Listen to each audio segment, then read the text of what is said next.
Hello everybody, happy Sunday, welcome. We are back again with more story time. We will be continuing on with Dracula by Bram Stoker. I hope you're having a great weekend. I found some organ music. So at a suggestion from one of our viewers last week, I will be having that play in the background quietly. If you don't like it and it's distracting, I can turn it off. But I figured we'd give it a shot since people seemed interested in having a little bit of background noise behind reading the novel itself. So let me know what you think. If it is too distracting, let me know, and I will turn it off. I have tea again. Always a good thing to have when you're reading a good book is to have a nice warm cup of tea. Also, it's really cold outside, and so it's always nice to have something warm to drink when the weather is less than favorable.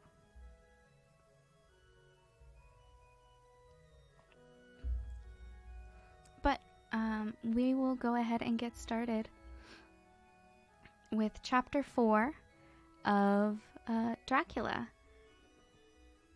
We are in Jonathan Harker's journal, continued from Chapter 3. I awoke in my own bed. If it be that I had not dreamt, the Count must have carried me here. I tried to satisfy myself on the subject, but could not arrive to any unquestionable result. To be sure, there were small evidences, such as that my clothes were folded and laid by in a manner which was not my habit.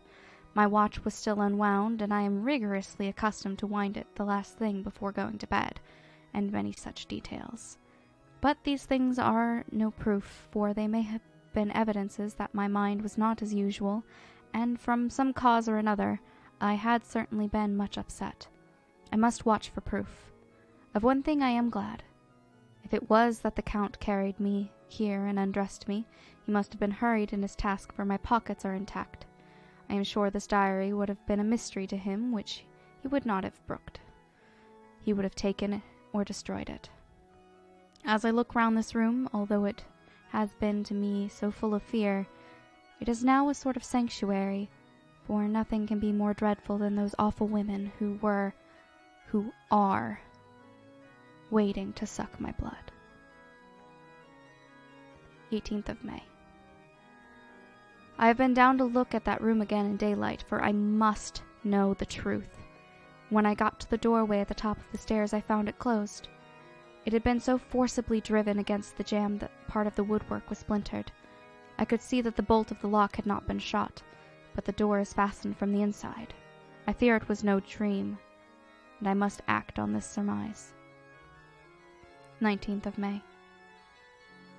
I am surely in the toils. Last night the Count asked me in the suavest tones to write 3 letters, one saying that my work here was nearly done and that I should start for home within a few days, another that I was starting on the next morning from the time of the letter, and the third that I had left the castle and arrived in Bistritz. I would fain have rebelled, but felt that in the present state of things it would be madness to quarrel openly with the Count whilst I'm so absolutely in his power, and to refuse would be to excite his suspicion and to arouse his anger. He knows that I know too much, and that I must not live, lest I be dangerous to him. My only chance is to prolong my opportunities. Something may occur which will give me a chance to escape. I saw in his eyes something of that gathering wrath which was manifest when he hurled that fair woman from me. He explained to me that posts were few and uncertain, and that my riding now would ensure ease of mind to my friends, and he assured me with so much impressiveness that he would countermand the later letters, which would be held over at Bistritz until due time in case chance would admit of my prolonging my stay. Now to oppose him would have been to create new suspicion. I therefore pretended to fall in with his views and asked him what dates I should put on the letters. He calculated a minute, and then said, The first should be June 12th, the second June 19th, and the third June 29th. I now know the span of my life. God help me. Okay. 28th of May. There is a chance of escape, or at any rate of being able to send word home. A band of Sesgani have come to the castle and are encamped in the courtyard. These Sesgani are gypsies. I have notes of them in my book. They are peculiar to this part of the world, though allied to the ordinary gypsies all over the world. There are thousands of them in Hungary and Transylvania, who are almost outside all law. They attach themselves as a rule to some great noble or boyar, and call themselves by his name. They are fearless and without religion, save superstition, and they talk only their own varieties of the Romani tongue. I shall write some letters home, and shall try to get them to have them posted. I have already spoken them through my window to begin acquaintanceship. They took their hats off and made obeisance and many signs, which, however, I could not understand any more than I could their spoken language. I have the written letters. Mina's is in shorthand, and I simply asked Mr. Hawkins to communicate with her. To her I should have explained my situation, but without the horrors which I may only surmise, it would shock and frighten her to death were I to expose my heart to her. Should the letters not carry, then the Count shall not yet know my secret or the extent of my knowledge. I have given the letters. I threw them through the bars of my window with a gold piece, and made what signs I could to have them posted. The man who took them pressed them to his heart and bowed, then put them in his cap. I could do no more. I stole back to the study and began to read. As the Count did not come in, I have written here. The Count has come. He sat down beside me and said in his smoothest voice as he opened two letters, "The Sesgani have given me these, of which, though I know not whence they come, I shall of course take care. See?" He must have looked at it. "One is from you, and to my friend Peter Hawkins. The other—" Here he caught sight of the strange symbols as he opened the envelope, and the dark look came into his face, and his eyes blazed wickedly. "The other is a vile thing. An outrage upon friendship and hospitality. It is not signed. Well, so it cannot matter to us." And he calmly held letter and envelope in the flame of the lamp till they were consumed. Then he went on. "The letter to Hawkins, that I shall of course send on, since it is yours. Your letters are sacred to me. You'll pardon, my friend, that I did break the seal. Will you not cover it again?" He held out the letter to me, and with a courteous bow handed me a clean envelope. I could only redirect it and hand it to him in silence. When he went out of the room, I could hear the key turn softly. A minute later I went over and tried it, and the door was locked. When, after an hour or two after, the Count came quietly into the room, his coming awakened me, for I had gone to sleep on the sofa. He was very courteous and very cheery in his manner, and seeing that I had been sleeping, he said, "So, my friend, are you tired? Get to bed. There is the surest rest. I may not have the pleasure to talk tonight, since there are many labors to me, but you will sleep, I pray." I passed to my room and went to bed, and, strange to say, slept without dreaming. Despair has its own calms. 31st of May. This morning, when I woke, I thought I would provide myself with some paper and envelopes for my bag, and to keep them in my pocket, so that I might write in case I should get an opportunity. But again a surprise, again a shock. Every scrap of paper was gone, and with it all my notes, my memoranda relating to railways and travel, my letter of credit, in fact, all that might be useful to me were I once outside the castle. I sat and pondered a while, and then some thought occurred to me. I made search of my portmanteau and in the wardrobe where I had placed my clothes. The suit in which I had travelled was gone, and also my overcoat and rug. I could find no trace of them anywhere. This looked like some new scheme of villainy. The 17th of June. This morning, as I was sitting on the edge of my bed cudgelling my brains, I heard without a cracking of whips and pounding and scraping of horses' feet up the rocky path beyond the courtyard.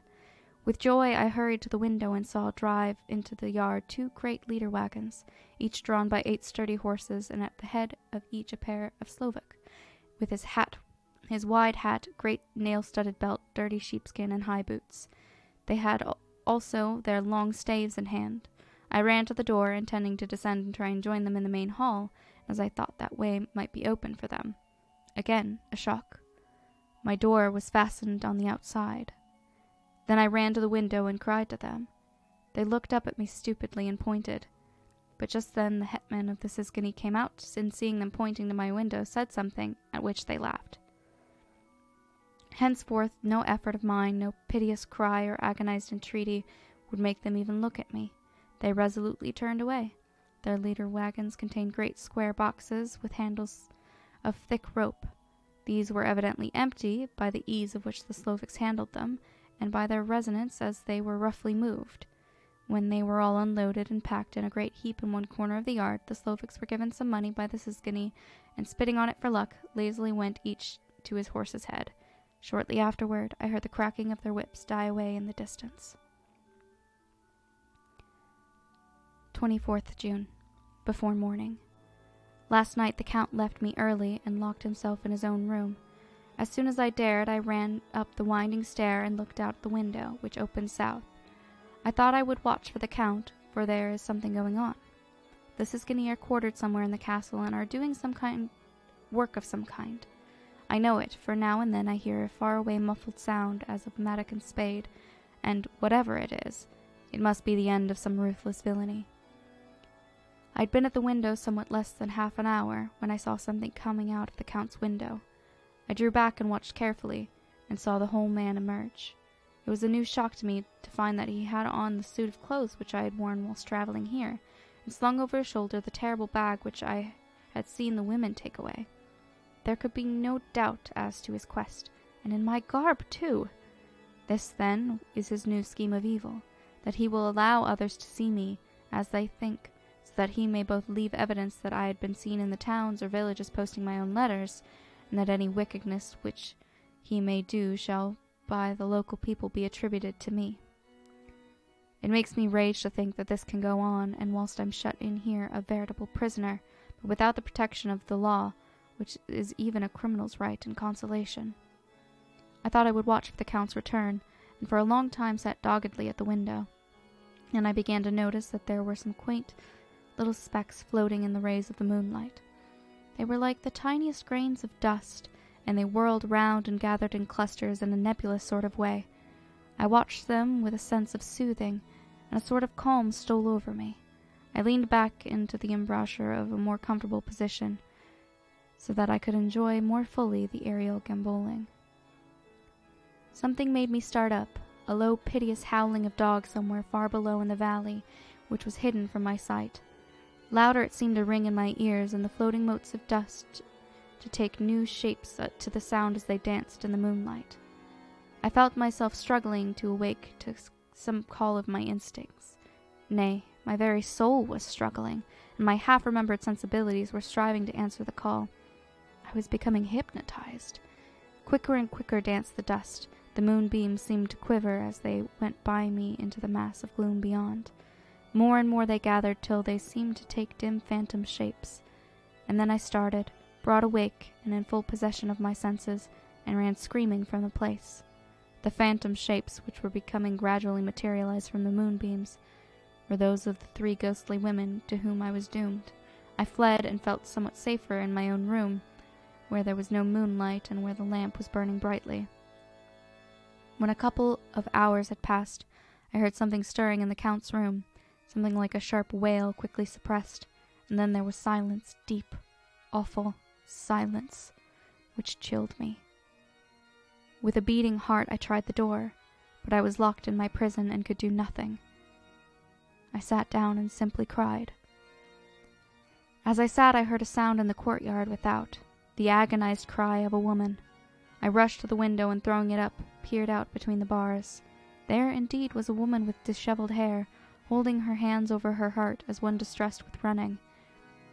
She was leaning against a corner of the gateway.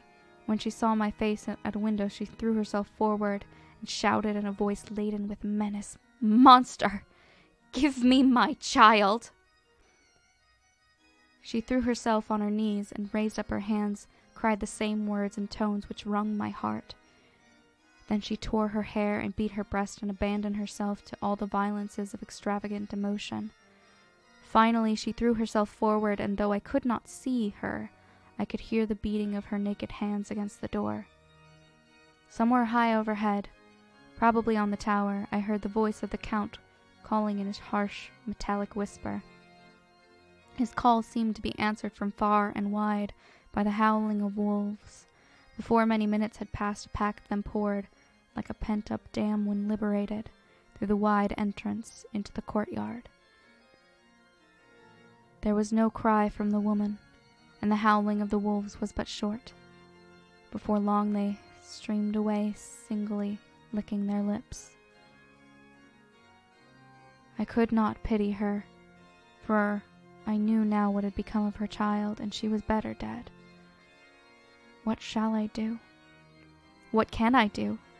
How can I escape from this dreadful thing of night and gloom and fear?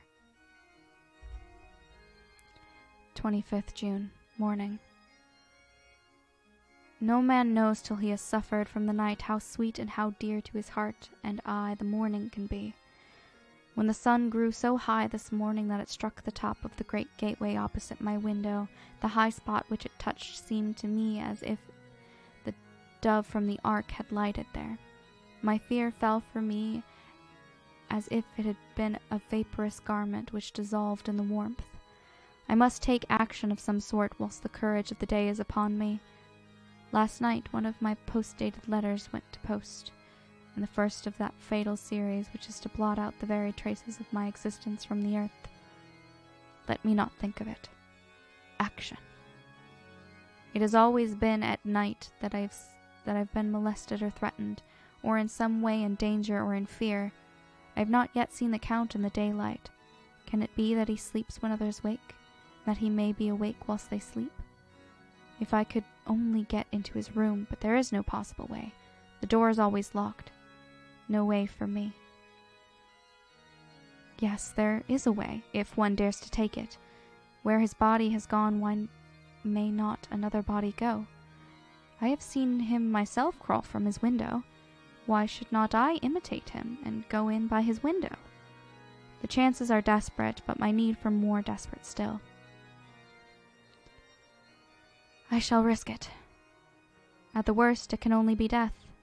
And a man's death is not a calf's, and the dreaded hereafter may still be open to me. God help me in my task. Goodbye, Mina, if I fail. Goodbye, my faithful friend and second father. Goodbye, all, and last of all, Mina. Same day, later. I have made the effort, and God helping me, have come safely back to this room. I must put down every detail in order. I went whilst my courage was fresh straight to the window on the south side, and at once got outside on the narrow ledge of stone which runs around the building on this side. The stones are big and roughly cut, and the mortar has by process of time been washed away between them. I took off my boots and ventured out on the desperate way. I looked down once, so as to make sure that a sudden glimpse of the awful depth would not overcome me, but after that kept my eyes away from it. I knew pretty well the direction and distance of the Count's window, and made for it as well as I could, having regard to the opportunities available. I did not feel dizzy. I suppose I was too excited, and the time seemed ridiculously short till I found myself standing on the window-sill and trying to raise up the sash. I was filled with agitation, however, when I bent down and slid feet foremost through the window. Then I looked around for the Count, but, with surprise and gladness, made a discovery. The room was empty. It was barely furnished with odd things, which seemed to have never been used. The furniture was something the same style as that in the south rooms, and was covered with dust. I looked for the key, but it was not in the lock, and I could not find it anywhere. The only thing I found was a great heap of gold in one corner. Gold of all kinds, Roman and British and Austrian and Hungarian and Greek and Turkish money, covered with a film of dust, as though it had lain long in the ground. None of it that I noticed was less than 300 years old. There were also chains and ornaments, some jeweled, but all of them old and stained. At one corner of the room was a heavy door. I tried it, for since I could not find the key of the room or the key of the outer door, which was the main object of my search, I must make further examination, or all my efforts would be in vain. It was open, and led through a stone passage to a circular stairway, which went steeply down. I descended, minding carefully where I went, for the stairs were dark, being only lit by loopholes in the heavy masonry. At the bottom there was a dark, tunnel-like passage, through which came a deathly, sickly odor, and the odor of old earth newly turned. As I went through the passage, the smell grew closer and heavier. At last I pulled open a heavy door, which stood ajar, and found myself in an old, ruined chapel, which had evidently been used as a graveyard. The roof was broken, and in 2 places were steps leading to vaults, but the ground had recently been dug over, and the earth placed in great wooden boxes, manifestly those which had been brought by the Slovaks. There was nobody about, and I made search for any further outlet, but there was none.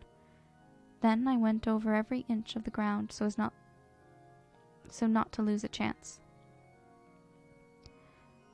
I went down even into the vaults, where the dim light struggled, although to do so was a dread to my very soul. Into 2 of these I went, but saw nothing except fragments of old coffins and piles of dust. In the 3rd, however, I made a discovery. There, in one of the great boxes, of which there were 50 in all, on a pile of newly dug earth, lay the Count. He was either dead or asleep, I could not say which, for the eyes were open and stony, but without the glassiness of death, and the cheeks had the warmth of life through all their pallor, and the lips were as red as ever. But there was no sign of movement, no pulse, no breath, no beating of the heart. I bent over him and tried to find any sign of life, but in vain. He could not have lain there long, for the earthy smell would have passed away in a few hours. By the side of the box was its cover, pierced with holes here and there. I thought he might have the keys on him, but when I went to search I saw the dead eyes, and in them, dead though they were, such a look of hate, though unconscious of me or my presence, that I fled from the place, and leaving the Count's room by the window, crawled again up the castle wall. Regaining my room, I threw myself panting upon the bed and tried to think. 29th of June. Today is the date of my last letter, and the Count has taken steps to prove that it was genuine, for again I saw him leave the castle by the same window and in my clothes. As he went down the wall, lizard fashion, I wished I had a gun or some lethal weapon, that I might destroy him. But I fear that no weapon wrought alone by man's hand would have any effect on him. I dared not wait to see him return, for I feared to see those weird sisters. I came back to the library, and read there till I fell asleep. I was awakened by the Count, who looked at me as grimly as a man can look, as he said, "Tomorrow, my friend, we must part. You return to your beautiful England, I to some work which may have such an end that we may never meet. Your letter home has been dispatched. Tomorrow I shall not be here, but all shall be ready for your journey. In the morning come the Sizgany, who have some labours of their own here, and also come some Slovaks. When they have gone, my carriage shall come for you, and shall bear you to the Borgo Pass to meet the diligence from Bukovina to Bistritz. But I am in hopes that I shall see more of you at Castle Dracula."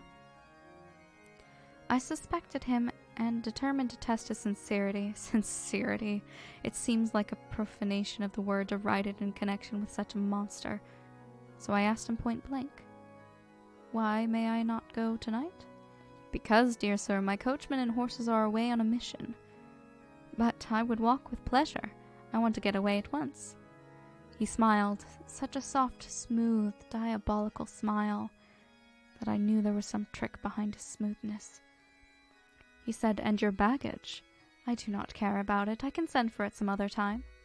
The Count stood up and said, with a sweet courtesy which made me rub my eyes, it seemed so real, "You English have a saying which is close to my heart, for its spirit is that which rules our boyars.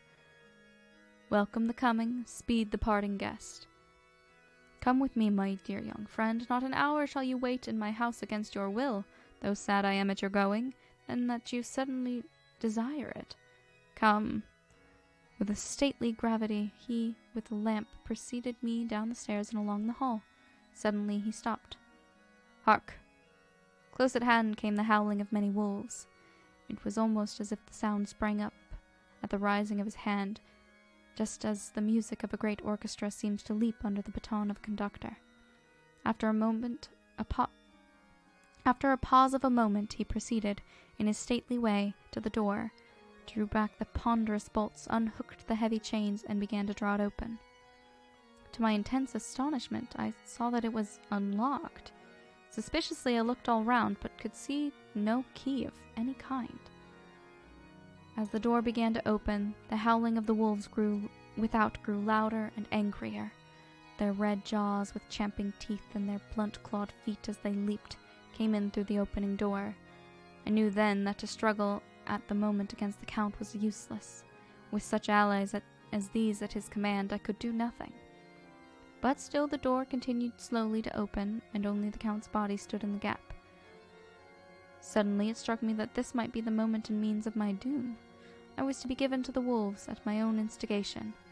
There was a diabolical wickedness to the idea great enough for the Count, and as a last chance I cried out, "Shut the door! I shall wait till morning!" and covered my face with my hands to hide my tears of bitter disappointment.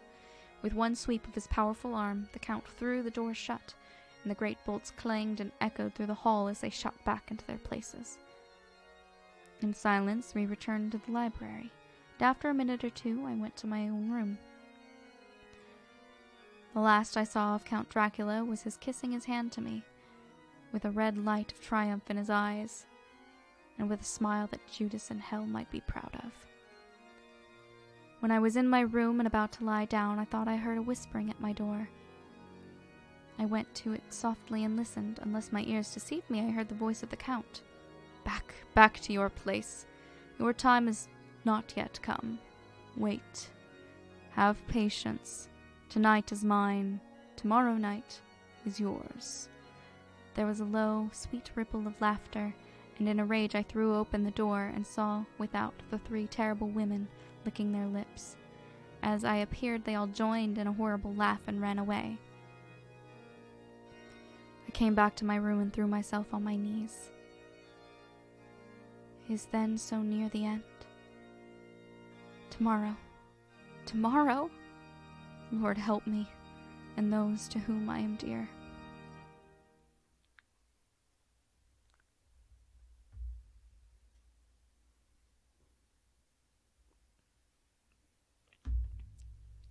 June 30th, morning. These may be the last words I ever write in this diary. I slept till just before the dawn, and when I woke threw myself on my knees, for I determined that if death came, he should find me ready. At last I felt that subtle change in the air, and knew that morning had come. Then came and welcomed cockcrow, and I felt that I was safe. With a glad heart I opened my door and ran down the hall. I had seen that the door was unlocked, and now escape was before me. With hands that trembled with eagerness, I unhooked the chains and drew back the massive bolts. But the door would not move. Despair seized me. I pulled and pulled at the door and shook it till, massive as it rattled in its casement. I could see the bolts shot. It had been locked after I left the Count. Then a wild desire took me to obtain that key at any risk, and I determined then and there to scale the wall again and gain to the Count's room. He might kill me, but death now seemed the happier choice of evils. Without a pause, I rushed up to the east window and scrambled down the wall, as before, into the Count's room. It was empty, but that was as I expected. I could not see a key anywhere, but the heap of gold remained. I went through the door in the center and down the winding stair and along the dark passage to the old chapel. I knew now well enough where to find the monster I sought. The great box was in the same place close against the wall, but the lid was laid on it, not fastened down, but with the nails ready in their places to be hammered home. I knew I must reach the body for the key, so I raised the lid and laid it back against the wall. And then I saw something which filled my very soul with horror. There laid the Count, but looking as if his youth had been half renewed, for the white hair and mustache were changed to dark iron gray, the cheeks were fuller, and the white skin seemed ruby red underneath.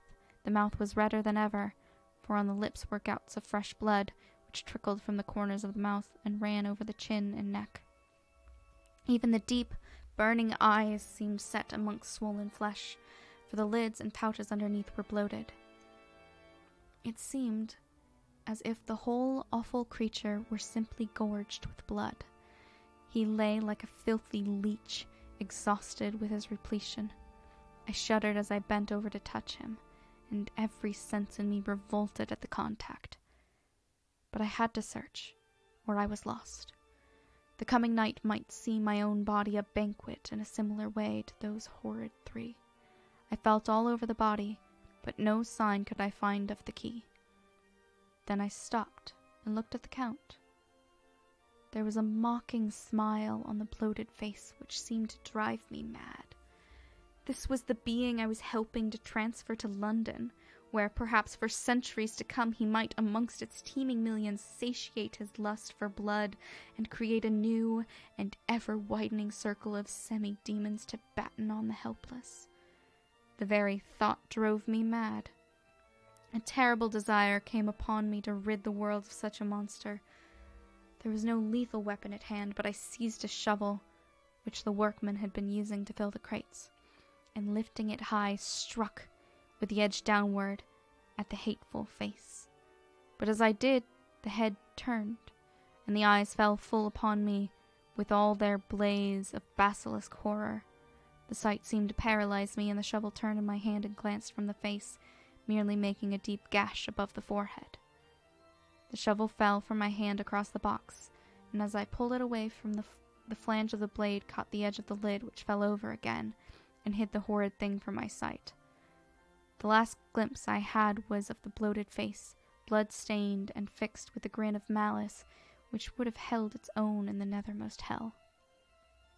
I thought and thought what should be my next move, but my brain seemed on fire, and I waited with a despairing feeling growing over me. As I waited, I heard in the distance a gypsy song sung by merry voices coming closer, and through their song the rolling of heavy wheels and the cracking of whips. The Siskini and Slovics of whom the Count had spoken were coming. With a last look around and at the box which contained the vile body, I ran from the place and gained the Count's room, determined to rush out at the moment the door should be opened. With strained ears I listened, and heard downstairs the grinding of the key in the great lock and the falling back of the heavy door. There must have been some other means of entry, or someone had a key for one of the locked doors. Then there came the sound of many feet tramping and dying away in some passage which set up a clanging echo. I turned to run down towards the vault, where I might find the new entrance, but at the moment there seemed to come a violent puff of wind, and the door to the winding stair blew to with such a shock that set the dust from the lintels flying. When I ran to push it open, I found that it was hopelessly fast. I was again a prisoner, and the net of doom was closing round me more closely. As I write, there is in the passage below a sound of many tramping feet, and the crash of weights being set down heavily, doubtless the boxes, and their freight of earth. There is the sound of hammering. It is the box being nailed down. Now I can hear the heavy feet tramping again along the hall, and many other idle feet coming with them. The door is shut, and the chains rattle. There is a grinding of the key in the lock. I can hear the key withdraw. Then another door opens and shuts. I hear the creaking of lock and bolt. Hark! In the courtyard, down the rocky way, the roll of heavy wheels, the crack of whips, and the chorus of the Siskini as they pass into the distance. I am alone in the castle with those awful women. Mina is a woman, and there is naught in common. They are devils of the pit. I shall not remain alone with them. I shall try to scale the castle wall farther than I have yet attempted. I shall take some of the gold with me, lest I want it later. I may find a way from this dreadful place, and then away for home. Away to the quickest and nearest train, away from this cursed spot, from this cursed land, where the devil and his children still walk with earthly feet. At least God's mercy is better than that of these monsters, and the precipice is steep and high. At its foot a man may sleep. As a man. Goodbye, all. Mina.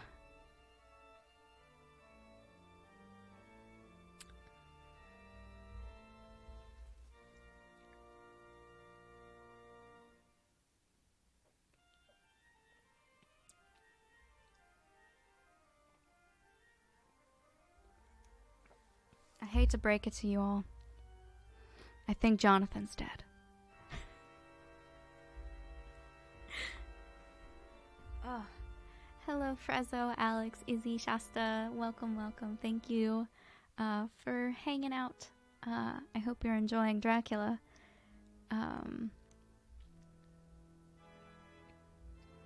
We are now on to chapter 5. No longer in the journal of Jonathan Harker. My tea has gotten cold, and that is mildly upsetting.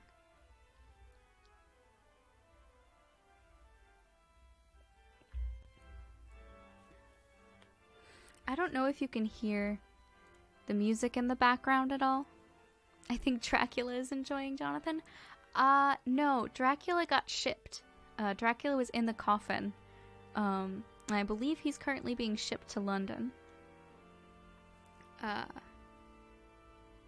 The 3 other vampires who are still in the castle are probably enjoying Jonathan. Unless he fell, because he did say he was going to try and climb the outside of the castle again. So he could just be, you know, laying at the bottom of a cliff. Good music? Yes, I went and found some organ, some public domain performances of Bach pieces. Someone had suggested last week that it might be nice to have some organ music in the background while we were reading, and so I figured we'd give it a shot this week. Let me know if you like it. If you don't like it, next week we can do without. But I wanted to give it a shot. And I need to stretch.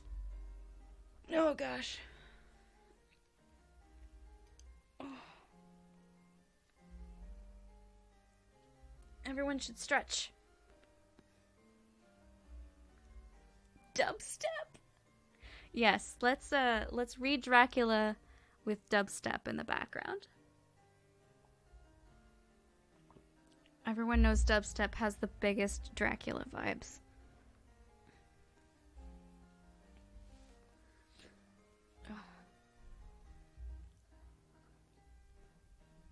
Alrighty. I think I am sufficiently ready to continue.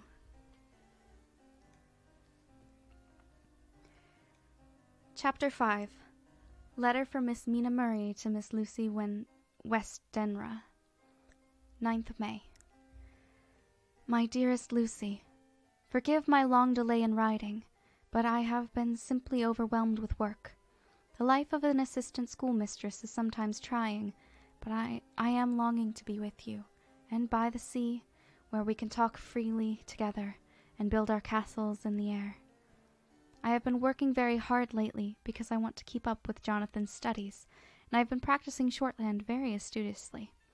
When we are married, I shall be able to be useful to Jonathan, and if I can stenograph well enough, I can take down what he wants to say in this way and write it out for him on the typewriter, at which also I am practicing very hard. He and I sometimes write letters in shorthand, and he is keeping a stenographic journal of his travels abroad. When I am with you, I shall keep a diary in the same way. I don't mean one of those 2 pages to the week with Sunday squeezed in a corner diaries, but a sort of journal, which I can write in whenever I feel inclined. I do not suppose there will be much of interest to other people, but it is not intended for them. I may show it to Jonathan some day, if there is in it anything worth sharing, but it really is an exercise book. I shall try to do what I see lady journalists do, interviewing and writing descriptions and trying to remember conversations. I am told that, with a little practice, one can remember all that goes on or that one hears said during a day. However, we shall see. I will tell you of my little plans when we meet. I have just had a few hurried lines from Jonathan from Transylvania. He is well, and will be returning in about a week. I am longing to hear all his news. It must be so nice to see strange countries. I wonder if Jonathan and I, shall ever see them together. There is the 10 o'clock bell ringing. Goodbye. Your loving, Mina. Tell me all the news when you write. You have not told me anything for a long time. I hear rumors, and especially of a tall, handsome, curly-haired man. Letter. Lucy Westenra to Mina Murray. 17 Chatham Street, Wednesday. My dearest Mina, I must say you tax me very unfairly with being a bad correspondent. I wrote to you twice since we parted, and your last letter was only your second. Besides, I have nothing to tell you. There is really nothing to interest you. Town is very pleasant just now, and we go a good deal to picture galleries and for walks and rides in the park.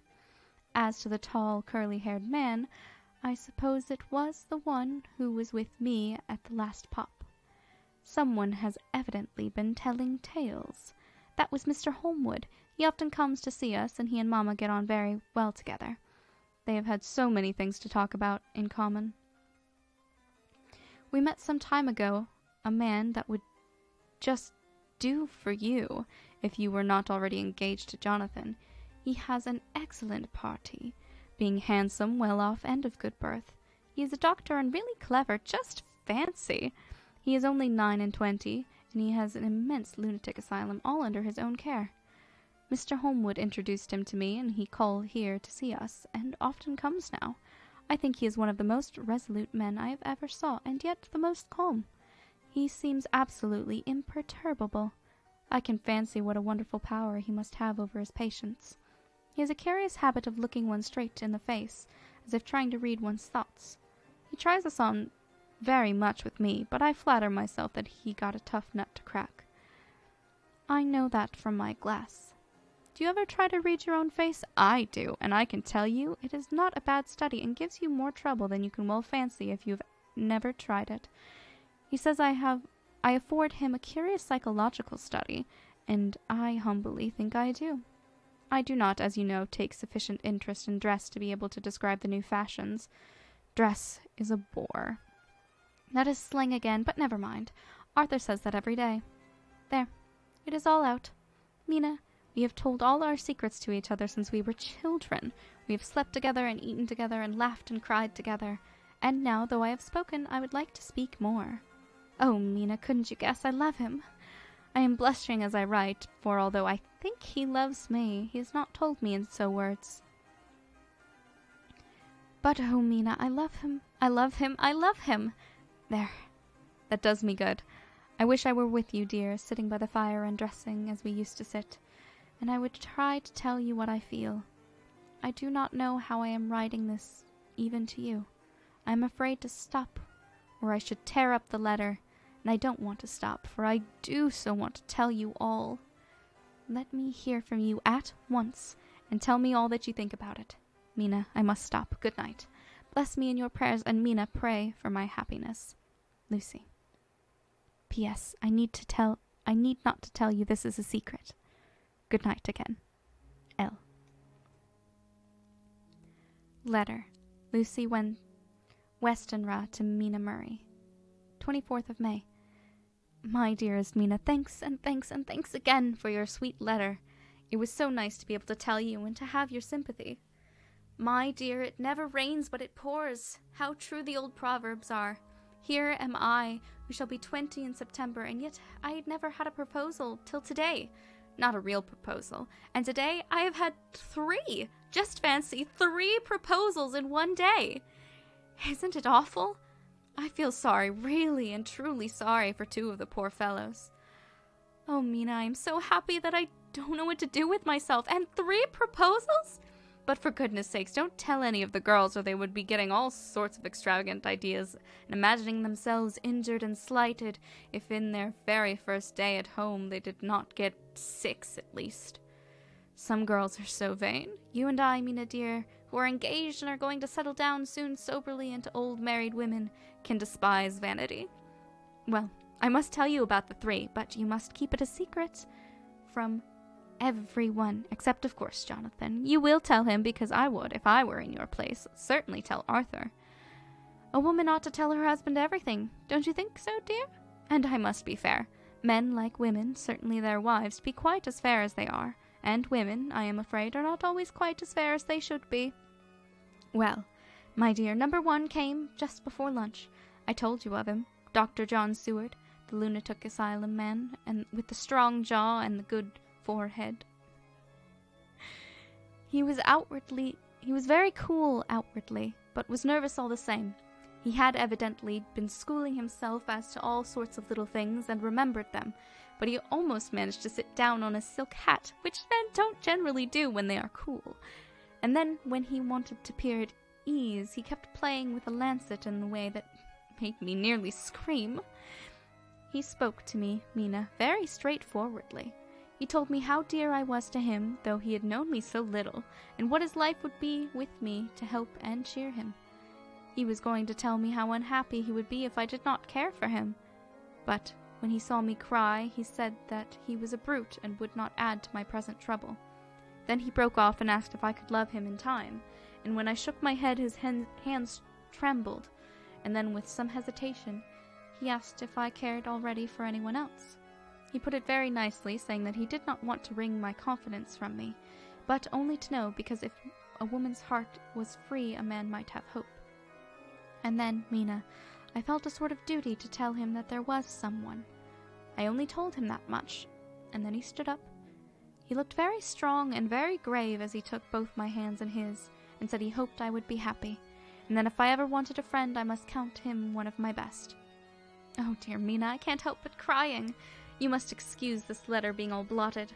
Being proposed to is all very nice and all that sort of thing, but it isn't at all a happy thing when you have to see a poor fellow, whom you know loves you honestly, going away and looking all broken-hearted, and to know that, no matter what he may say at the moment, you are passing quite out of his life. My dear, I must stop here at present. I feel so miserable, though I am so happy. Evening. Arthur has just gone, and I feel in better spirits than when I left off, so I can go on telling you about the day. Well, my dear, number 2 came after lunch. He is such a nice fellow, an American from Texas, and he looks so young and so fresh that it seems impossible that he has been to so many places and had such adventures. I sympathize with poor Desdemona when she had such a dangerous stream poured in her ear, even by a black man. What? I don't know what happened here. I suppose that we women are such cowards that we think a man will save us from fears and we marry him. I know now that what I would do if I were a man and wanted to make a girl love me. No, I don't, for there was Mr. Morris telling us his stories, and Arthur never told any, and yet, my dear, I am somewhat previous. Mr. Quincy P. Morris found me alone. It seems that a woman always does find a girl alone. No, he doesn't, for Arthur tried twice to make a chance, and I helping him all that I could.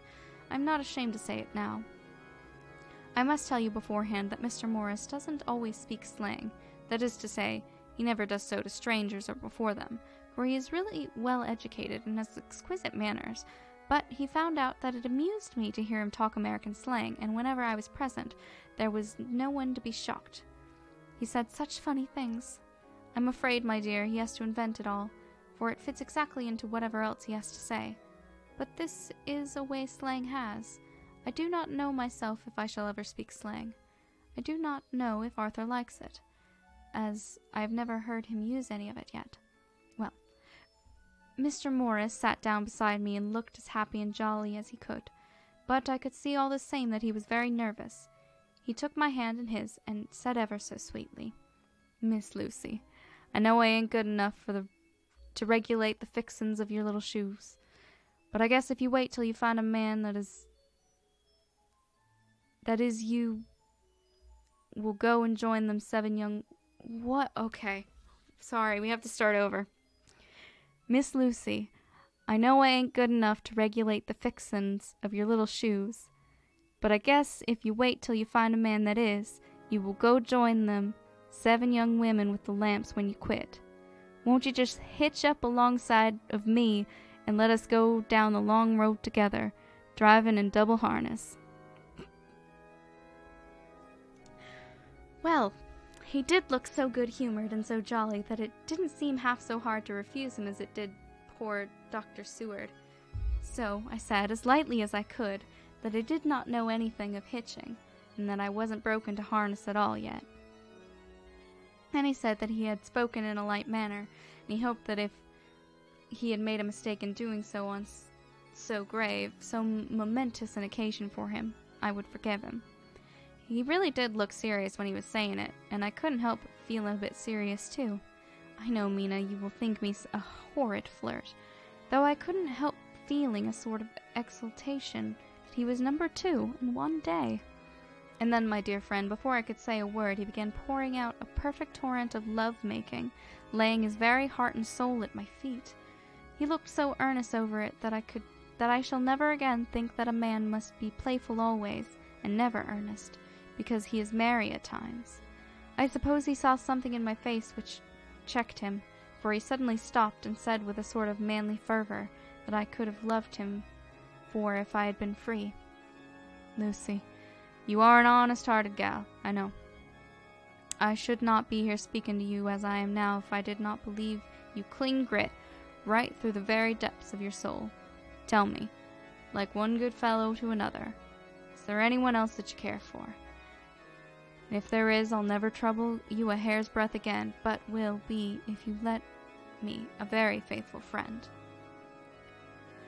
My dear Mina, why are men so noble when we women are so little worthy of them? Here I was almost making fun of this great-hearted true gentleman. I burst into tears. I am afraid, my dear, you will think this a very sloppy letter in more ways than one, and I really felt very badly. Why can't they let a girl marry 3 men? Why can't they let a girl marry 3 men, or as many as want her, and save all this trouble? But this is heresy, and I must not say it. I am glad to say that, though I was crying, I was able to look into Mr. Morris's brave eyes, and I told him out straight. Yes, there is someone I love, though he has not yet told me he even loves me. I was right to speak to him so frankly, for quite a light came into his face, and he put out both his hands and took mine. I think I put them into his, and said with a hearty way, "That's my brave girl. It's better worth being late for a chance of winning you than being in time for any other girl in the world. Don't cry, my dear. If it's for me, I'm a hard nut to crack, and I take it standing up. If that other fellow doesn't know his happiness, well, he'd better look for it soon, or he'll have me to deal with. Little girl, your honesty and pluck have made me a friend, and that's rarer than a lover. It's more unselfish anyhow. My dear, I'm going to have a pretty lonely walk between this and Kingdom Come. Won't you give me one kiss? It'll be something to keep off the darkness now and then. You can, you know, if you like, for that other fellow. He must have been a good fellow, my dear, or a fine fellow, or you could not love him. Hasn't spoken yet. That quite won me, Mina, for it was brave and sweet of him, and noble, too, to a rival, wasn't it? And he was so sad, so I leant over and kissed him.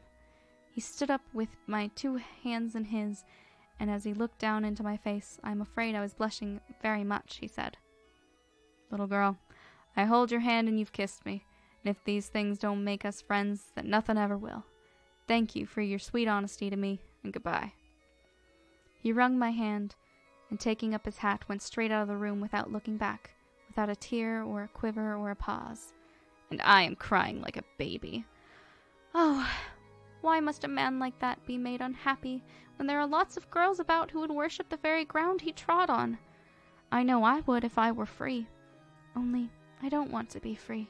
My dear, this quite upset me, and I feel I cannot write of happiness just at once.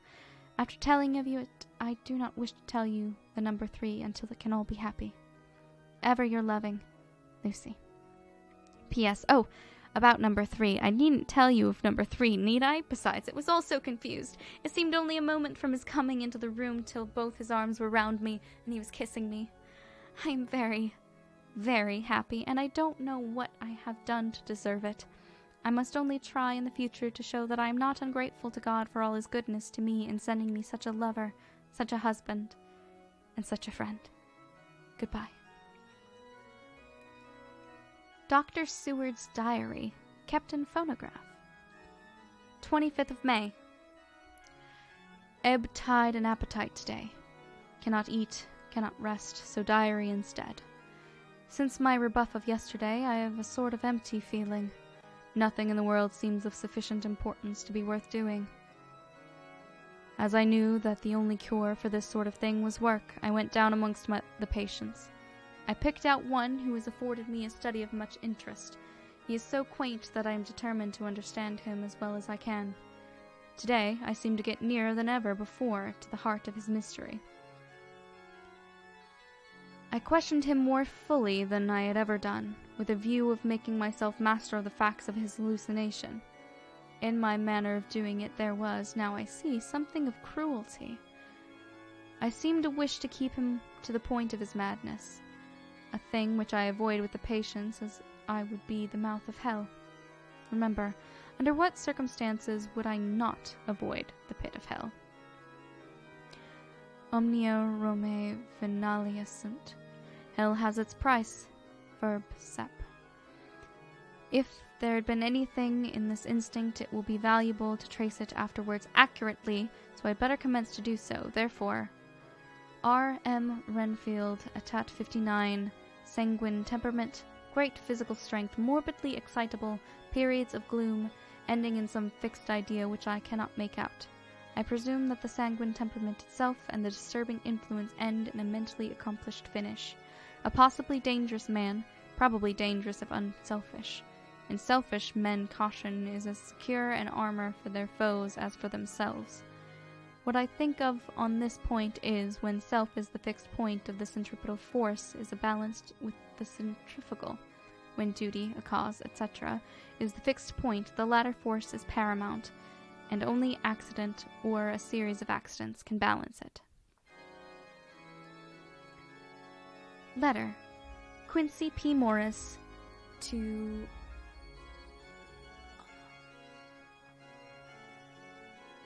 Honor Arthur Holmwood, 25th May. My dear Art, we've told yarns by the campfire in the prairies, dressed one another's wounds after trying a landing at the Marquesas, and drunk healths on the shore of Titicaca. There were more yarns to be told, another wounds to be healed, and another health to be drunk. Won't you let this be at my campfire tomorrow night? I have no hesitation in asking you, as I know a certain lady is engaged to a certain dinner party, and that you are free. There will only be one other, our old pal at the Korea, Jack Seward. He's coming too, and we both want to mingle our weeps over the wine cup, and to drink a health with all our hearts to the happiest man in all the wide world, who has won the noblest heart that God has made, and the best worth winning. We promise you a hearty welcome, and a loving greeting, and a health as true as your own right hand. We shall both swear to leave you at home if you drink too deep to a certain pair of eyes. Come. Yours, as ever and always, Quincy P. Morris. Telegram from Arthur Holmwood to Quincy P. Morris, 26th May.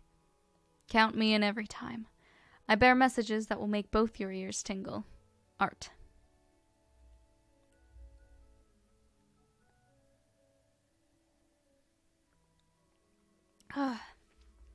Chapter 5 was short. I need to go make more tea, though.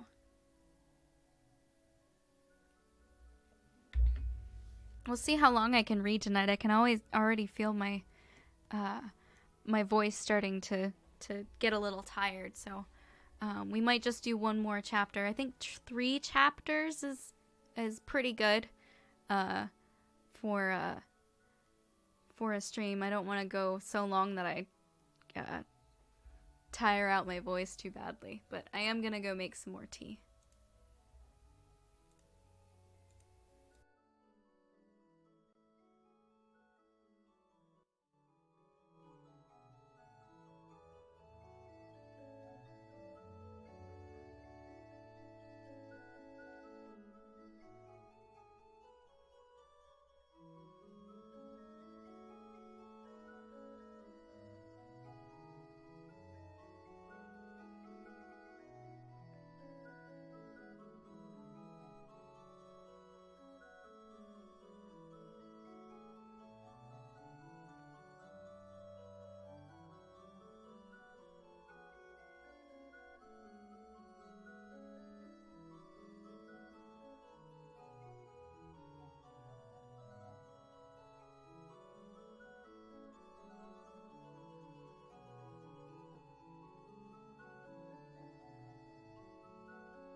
Hello, friends. I am back with more tea.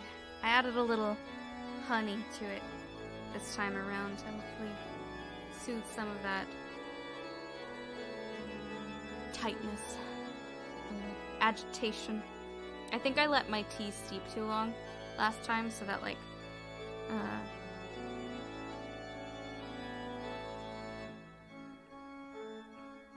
dried it out a little.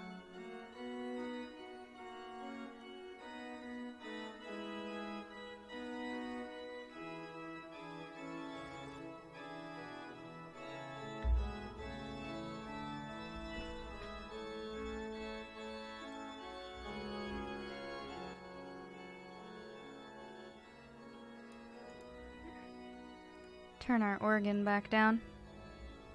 Okay.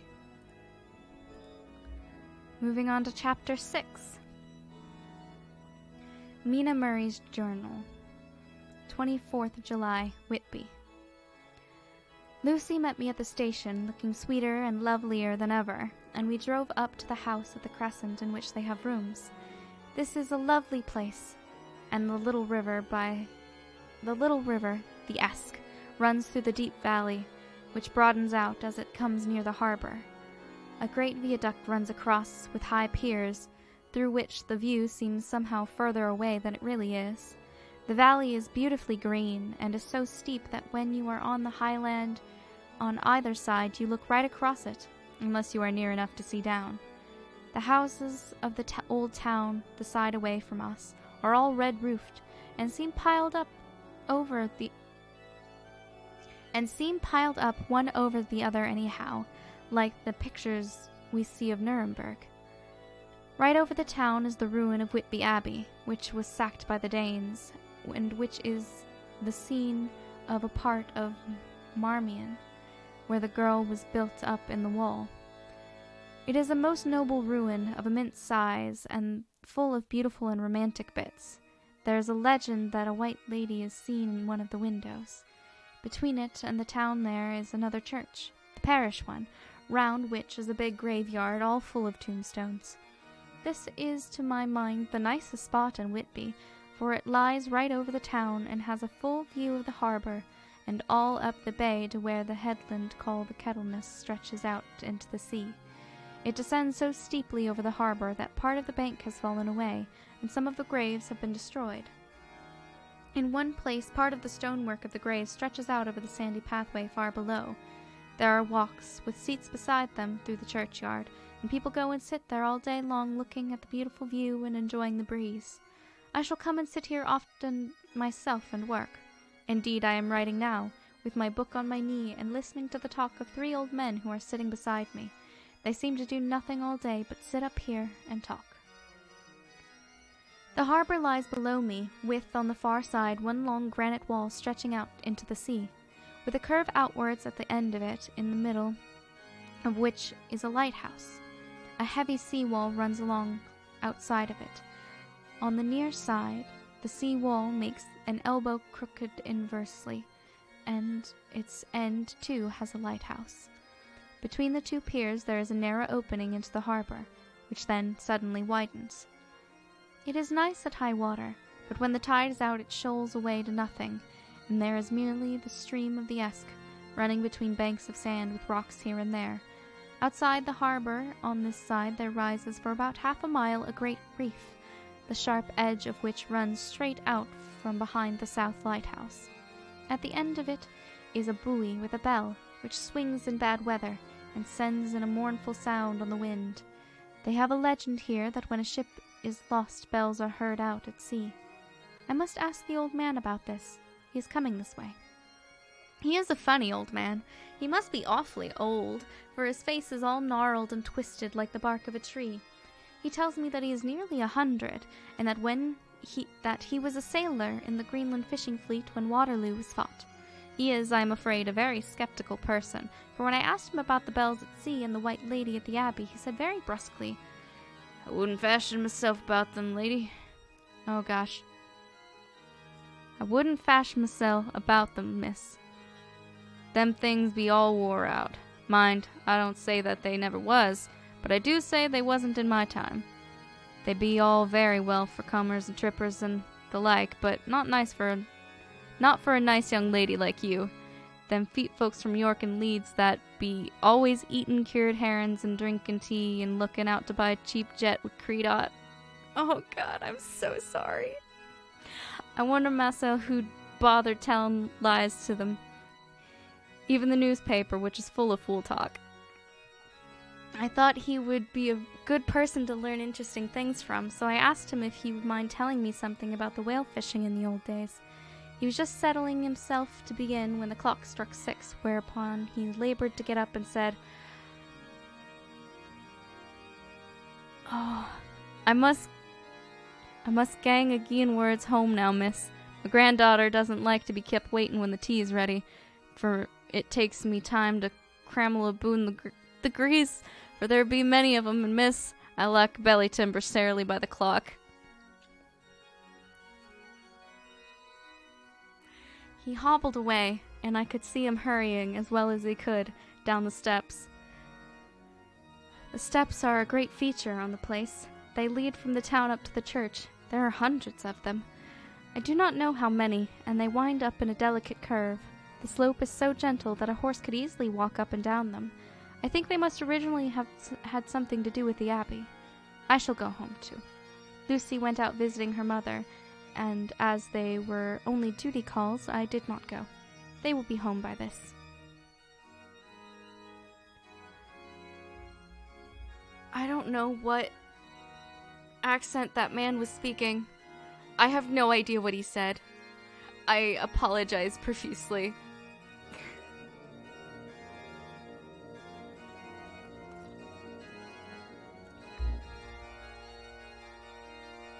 First of August, I came up here an hour ago with Lucy, and we had a most interesting talk with my old friend and the two others who always come and join him. He is evidently the Sir Oracle of them, and I should think must have been in his time a most dictatorial person. He will not admit anything and downfaces everybody. If he can't out-argue them, he bullies them, and then takes their silence for agreement with his views. Lucy was looking sweetly pretty in her white lawn frock. She's got a beautiful color since she's been here. I noticed that the old men did not lose any time in coming up and sitting near her when we sat down. She is so sweet with old people. I think they all fell in love with her on the spot. Even my old man succumbed and did not contradict her, but gave me double share instead. I got him on the subject of the legend, and he went off at once in a sort of sermon. I must try and remember it and put it down. It be all fool talk, lock, stock, and barrel. That's what it be, and naught else. These bands and wafts and bogosts and bar guests and bogles and all anent them is only fit to set bairns and dizzy women a-blenderin'. Belderin'? A belderin'. They be nowt but airblibs. They and all grims and signs and warnin's be all invented by parsons and ilsome buck bodies, and railway signs and warnin's be all invented by and railway touters to there's I'm gonna start that sentence over. They, and all grims and signs and warnin's, be all invented by parsons and ilsome buck bodies and railway touters to skeer and scutter halflins, and to get folks to do something they don't other inclined to. It makes me ireful to think of them. Why, it's them that, not content with printing lies on paper and preaching them out of the pulpits, does want to be cutting them on their tombstones. Look here all around you, and whate'er you will. All them steens holding up their heads as well as they can out of their pride is a cant, simply tumbling down with the weight of the lies wrote on them. Here lies the body, or sacred to the memory, wrote on all of 'em, and yet nigh half of them there bean't no bodies at all, and the memories of them bean't cared a pinch of snuff about, much less sacred. Lies, all of 'em. Nothing but lies of one kind or another. My gog. But it'll be a quare scouterment the day of judgment when they come tumbling up in their death sarks, all jooped together and trying to drag their tombstones with them to prove how good they was. Some of them trimlin' and ditherin', with their hands that doesn't, and slippy from lying in the sea that they can't even keep their grip of them.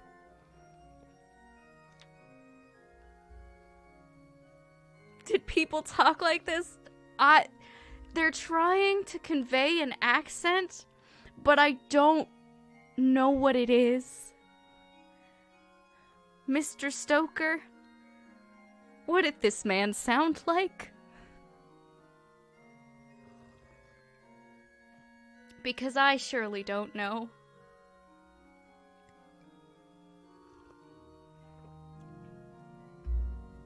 I don't even know what he was trying to say.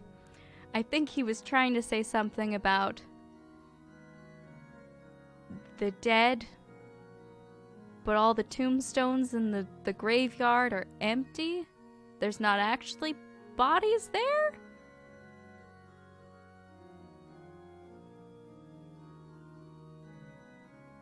I don't know what he's trying to tell me.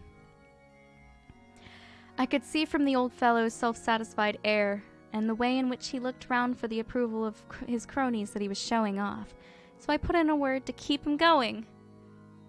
Thanks, Mina. Oh, Mr. Swales, you can't be serious. Surely these tombstones are not all wrong. Yablins! There may be a poor few not wrong, savin' where they make out the people too good. For there be folk that do think a balm bowl be like the sea, if only it be their own. The whole thing be only lies. Now look you here, you come here a stranger and you see this Kirkgarth. I nodded, for I thought it was better to assent, though I did not quite understand his dialect. I knew it had something to do with the church. He went on, You can't say that all these stones be a boon folk that happen here in Snod and Snog? I assented again. Then that be just where the lie comes in.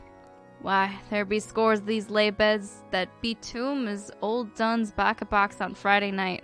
He nudged one of his companions, and they all laughed. And my gog, how could they be otherwise? Look at that one! The aftest abaft the beer bank. Read it!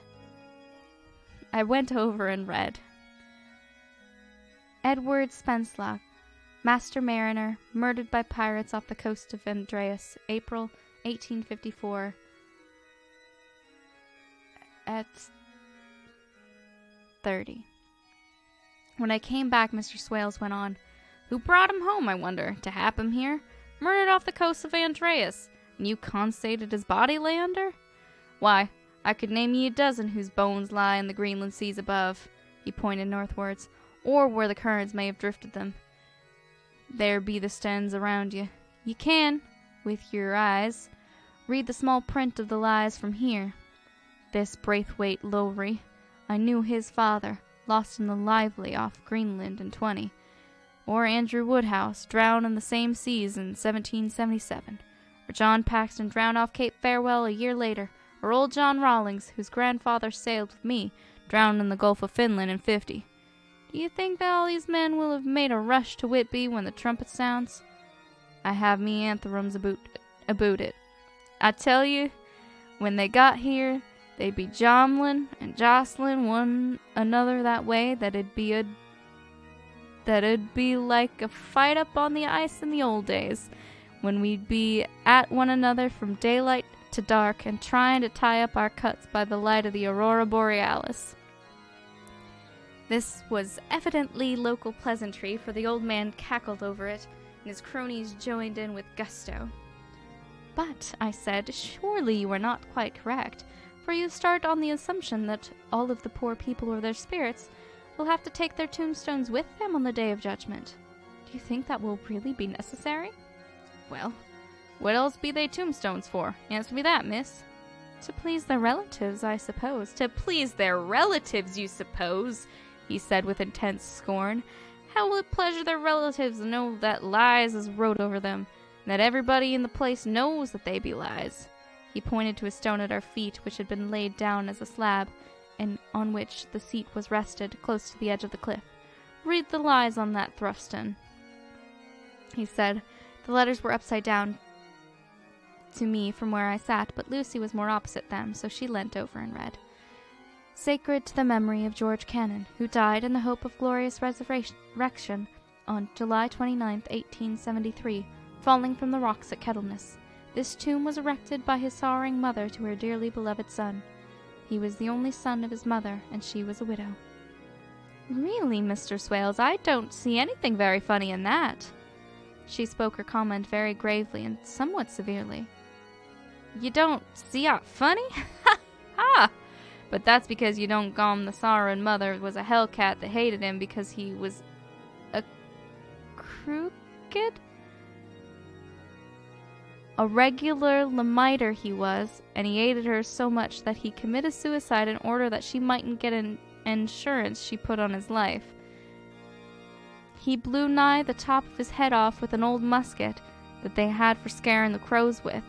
'Twarn't for crows then, for it brought the clegs and dops to him. That's the way he fell off the rocks.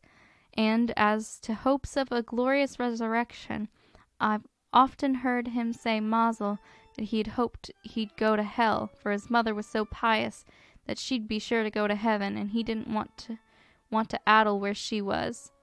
Now, isn't that stun at any rate?" He hammered with his stick as he spoke. "A pack o' lies? And won't it make Gabriel keckle when Geordie comes panting up the grease with the tombstone balanced on his hump and asks to be took as evidence?" I did not know what to say, but Lucy turned the conversation as she said, rising up, "Oh, why did you tell us of this? It is my favorite seat, and I cannot leave it. And now I must go on sitting over the grave of a suicide." "That won't harm ye, me pretty, and it may make poor Geordie gladsome to have some trim a lass sitting on his lap. That won't hurt ye. Why, I've sat here off and on for nigh 20 years past, and it hasn't done me no harm. Don't ye fash about them as lies under ye, or that doesn't lie there either. It'll be time for ye to be gettin' scart when ye see the tombstones all run away with, and the place as bare as a stubble field. There's the clock, and I must be gang. My service to ye, ladies." And he hobbled, and off he hobbled. Lucy and I sat a while, and it was all so beautiful before us that we took hands as we sat, and she told me all over again about Arthur and their coming marriage. That made me just a little heartsick, for I haven't heard from Jonathan for a whole month. The same day. I came here alone, for I am very sad. There was no letter for me. I hope there cannot be anything the matter with Jonathan. The clock has just struck 9. I see the lights scattered all over the town, sometimes in rows where the streets are, and sometimes singly. They run up the Esk and die away the curve of the valley. To my left the view is cut off by a black line of roof of the old house next to the abbey. The sheep and lambs are bleating in the fields away behind me, and there is a clatter of donkeys' hoofs in the paved road below. The band on the pier is playing a harsh waltz in good time, and further along the quay there is the Salvation Army meeting on the back street. Neither of the band hears the other, but up here I hear and see them both. I wonder where Jonathan is, and if he was thinking of me. I wish he were here. I would love to never speak to that man ever again.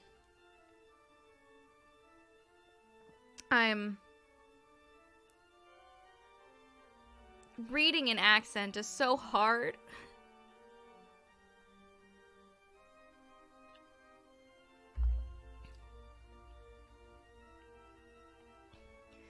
Dr. Seward's Diary, 5th of June. The case of Renfield grows more interesting the more I get to understand the man. He has certain qualities that very largely developed: selfishness, secrecy, and purpose. I wish I could get at what is the object of the latter. He seems to have some settled scheme of his own, but what it is I do not know yet. His redeeming quality is a love of animals, though, indeed, he has such curious turns in it that I sometimes imagine he is only abnormally cruel. His pets are of odd sorts. Just now his hobby is catching flies. He has at present such a quantity that I have had myself to expostulate. To my astonishment, he did not break out in a fury, as I expected, but took the matter in simple seriousness. He thought for a moment, and then said, "May I have 3 days? I shall clear them away." Of course I said that would do. I must watch him. 18th of June. He has turned his mind now to spiders, and he has got several very big fellows in a box. He keeps feeding them with his flies, and the number of the latter is becoming sensibly diminished, although he has used half his food in attracting more flies from outside to his room. 1st of July. His spiders are now becoming a great nuisance as his flies, and today I told him he must get rid of them. He looked very sad at this, so I said that he must clear out some of them, at all events. He cheerfully acquiesced in this, so I gave him the same time as before for reduction. He disgusted me much while with him, for when a horrid blowfly, bloated with some carrion food, buzzed into the room. He caught it, held it exultantly for a few moments between his finger and thumb, and before I knew what he was going to do, put it in his mouth and ate it. I scolded him for it, but he argued quietly that it was very good and very wholesome, that it was life, strong life, and gave life to him. He has evidently some deep problem in his mind, for he keeps a little notebook in which he is always jotting something down.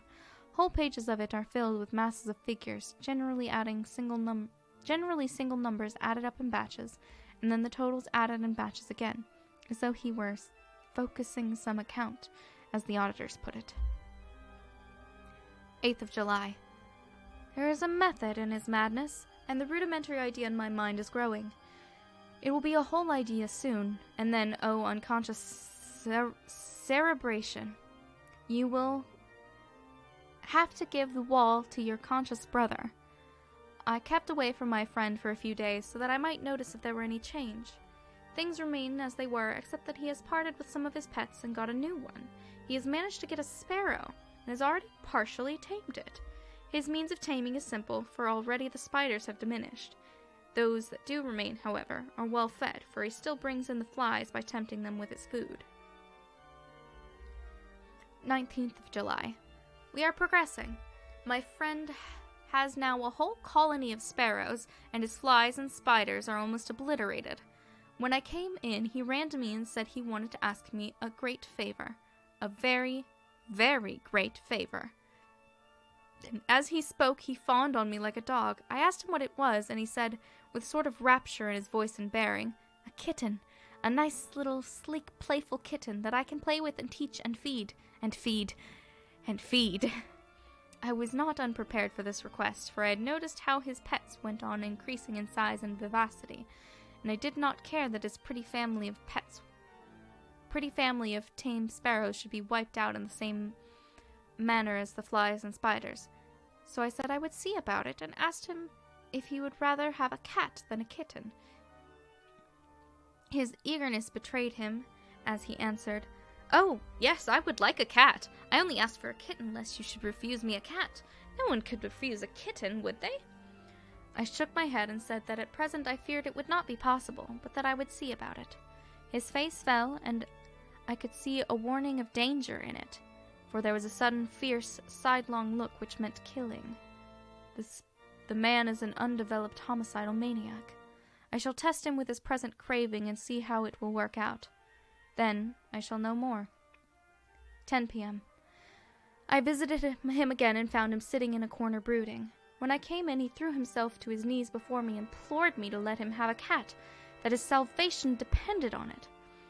I was firm, however, and told him that he could not have it, whereupon he went without a word, and sat down, gnawing his fingers, in the corner where I had found him. I shall see him in the morning early. 20th July. Visited Renfield very early, before the attendant went his rounds. Found him up and humming a tune. He was spreading out his sugar, which he had saved, in the window, and was manifestly beginning his fly-catching again, and beginning it cheerfully and with good grace. I looked around for his birds, and not seeing them, asked him where they were. He replied, without turning round, that they had all flown away. There were a few feathers about the room, and on his pillow a drop of blood. I said nothing, but went and told the keeper to report to me if there was anything odd about him during the day. 11 a.m. The attendant has just been to me to say that Renfield has been very sick and has disgorged a whole lot of feathers. "My belief is, doctor," he said, "that he has eaten his birds, and that he just took and ate them raw." 11 p.m. I gave Renfield a strong opiate tonight, enough to make him sleep, and took away his pocketbook to look at it.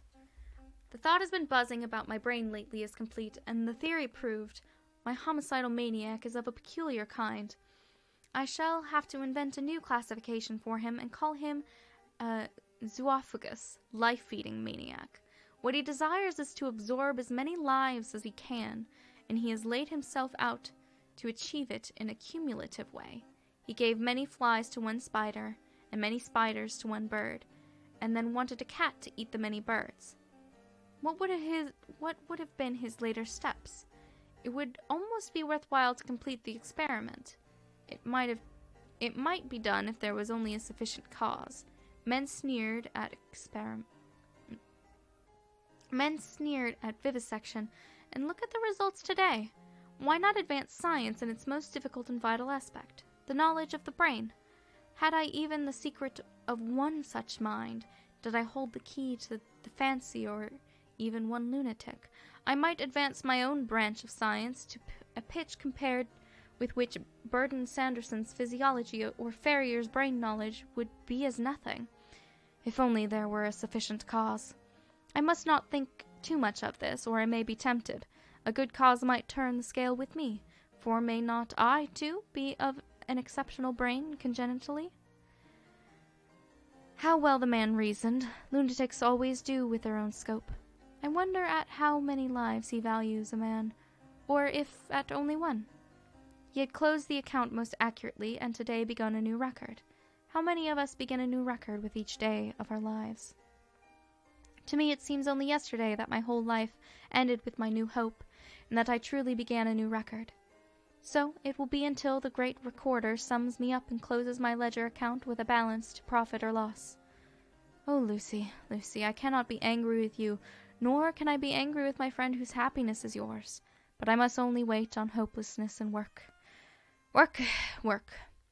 If I only could have as strong a cause as my poor mad friend there, a good, unselfish cause to make me work, that would be indeed happiness.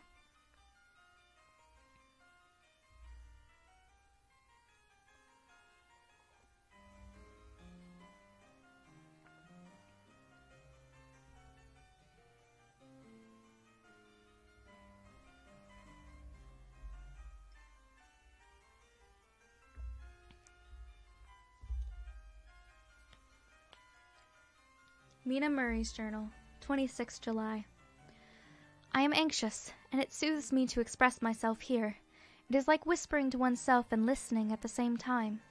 And there is also something about the shorthand symbols that makes it different from writing. I am unhappy about Lucy and about Jonathan.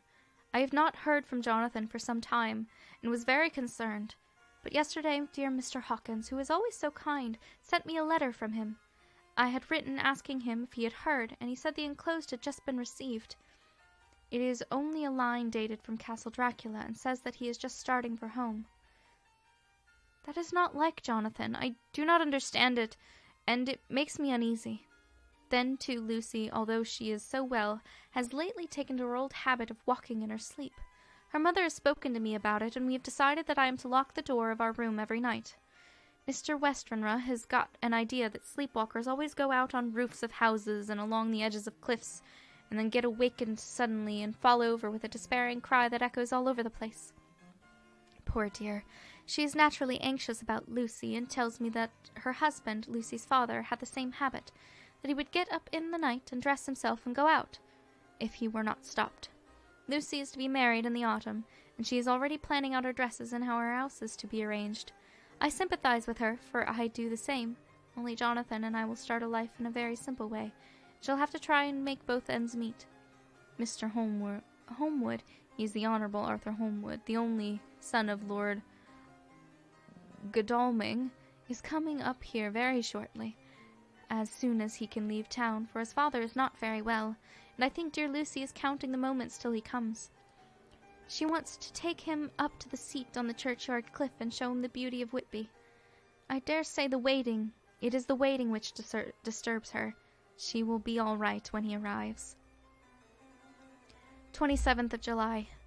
No news from Jonathan. I am getting quite uneasy about him, though why I should I do not know. But I do wish that he would write, if it were only a single line. Lucy walks more than ever, and each night I am awakened by her moving about the room. Fortunately, the weather is so hot that she cannot get cold, but still the anxiety in the perpetually being wakened is beginning to tell on me, and I am getting nervous and wakeful myself. Thank God Lucy's health keeps up. Mr. Holmwood has been suddenly called to ring to see his father, who is taken seriously ill. Lucy frets at the postponement of seeing him, but does not touch her looks. She is a trifle stouter, and her cheeks are a lovely rose pink. She has lost that anemic look which she had. I pray that it will all last. 3rd of August. Another week gone, and no news from Jonathan. not even to Mr. Hawkins, from whom I have heard. Oh, I do hope he is not ill. He surely would have written. I look at that last letter of his, but somehow it does not satisfy me. It does not read like him, and yet it is in his writing. There is no mistake of that. Lucy has not walked much in her sleep the last week, but there is an odd concentration about her which I do not understand. Even in her sleep she seems to be watching me. She tries the door, and finding it locked, goes about the room, searching for the key. 6th of August. Another 3 days, and no news. The suspense is getting dreadful. If I only knew where to write to or where to go, I should feel easier, but no one has heard a word of Jonathan since that last letter. I must only pray to God for patience. Lucy is more excitable than ever, but otherwise well. Last night was very threatening, and the fisherman said that we are in for a storm. I must try to watch it and learn the weather signs. Today is a gray day, and the sun, as I write, is hidden in thick clouds high over Kettleness. Everything is gray, except the green grass, which seems like emerald amongst it. Gray, earthy rock, gray clouds tinged with the sunburst at the far edge, hang over the gray sea, into which the sand points stretch like gray fingers. The sea is tumbling in over the shallows and the sandy flats with a roar, muffled in the sea mists drifting inland. The horizon is lost in a gray mist. All is vastness. The clouds are piled up like giant rocks, and there is a brool over the sea that sounds like some presage of doom. Dark figures are on the beach here and there, sometimes half shrouded in the mist, and seem men like trees walking. The fishing boats are racing for home, and rise and dip in the ground swell as they sweep into the harbor, bending to the scuppers. Here comes old Mr. Swales. He is making straight for me, and I can see by the way he lifts his hat that he wants to talk. I have been quite touched by the change in the poor old man. When he sat down beside me, he said in a very gentle way, "I want to say something to you, miss." I could see he was not at ease, so I took his poor old wrinkled hand in mine and asked him to speak fully. So he said, leaving his hand in mine, "I'm afraid, my dearie, that I must have shocked you by all the wicked things I've been saying about the dead and such like for weeks past. But I didn't mean 'em, and I want ye to remember that when I'm gone. We odd folks be daffled, and with one foot abaft the crock hole, don't altogether like to think of it, and we don't want to feel scart of it, and that's why I've been making light of it, so that I'd cheer up my own heart a bit. But, Lord love you, miss, I ain't afraid of dying, not a bit, only I don't want to die if I can help it. My time must be nigh at hand now, for I be odd, and 100 years is too much for any man to expect.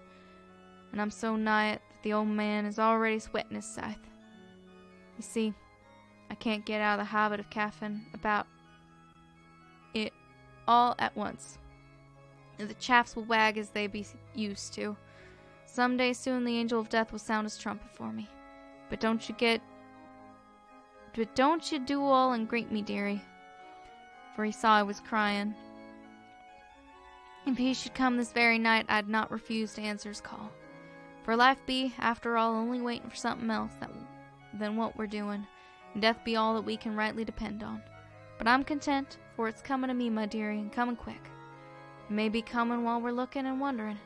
Maybe it's in that wind out over the sea that's bringing with it loss and wreck and sore distress and sad hearts. Look, look, he cried suddenly.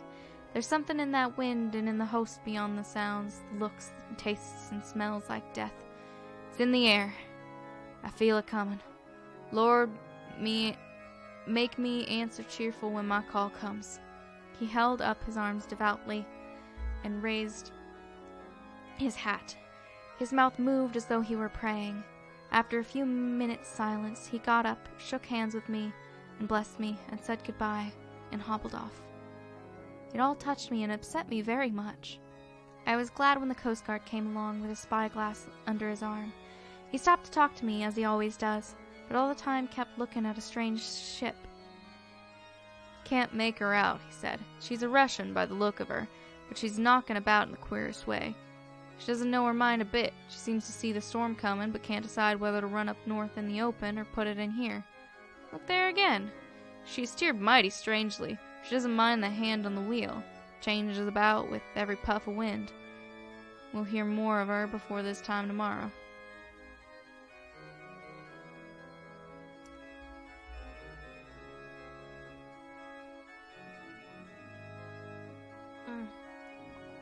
We're already on to chapter 7. I wonder, okay, how long is chapter 7?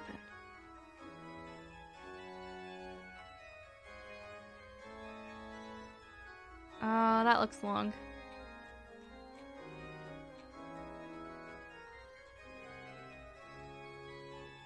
That's a lot of reading. Okay. I should probably call it, stop here, for today. We'll start up next Sunday with chapter 7. I don't want to tire my voice out too much. And I'm starting to get a little bit of a headache, and I can feel it in my throat a little bit from talking so much. So here, I think, is probably the best place to end. I hope you're all enjoying Dracula, and will forgive me for trying to read whatever that accent that man had. I truly don't know. I'm a little baffled, but I hope it was followable enough, because I didn't know what he was saying most of the time, so I apologize. I hope you enjoy the rest of your evening, though, and I will be streaming again. I believe I plan on doing a stream tomorrow, Monday, at 11 a.m. doing some art. I have some personal pieces that I'm working on, and I'm still taking sketch commissions through Ko-fi. If you want to request a half-body flat colored sketch, it's $10 on Ko-fi, Ko-fi, Ko-fi. If you have a personal request, or you can make a request that an artist request. Either I choose something, or you can choose a character off a list I have posted on Twitter, and also on Ko-fi. So if you're interested, go check it out. Otherwise, I hope to see you again later. I hope you enjoy the rest of your night, and we'll see you next time. Good night, everybody.